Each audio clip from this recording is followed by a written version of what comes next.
I wanted to do an update video on the Fantik NB8 Flip that I posted about a couple weeks ago, now that I've got a good bit of use out of it.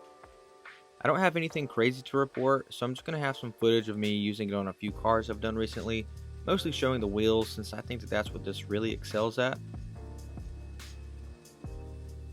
I bought a cheap bucket dolly, drilled a hole in the lid, and secured the hose in the bottom with one of those little zip tie adapters.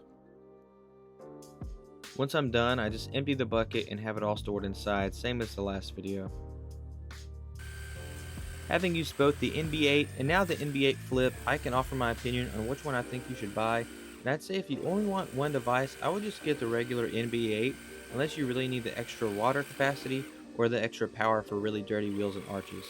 Most of the cars that I take care of are already clean enough, so I don't really need the extra power, but the extra water is nice.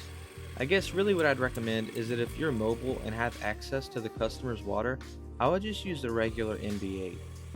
If you're doing rinseless at your shop and you want a more robust and custom setup that really you can just do with whatever you want, I would say that there's a lot of room for creativity on the Flip.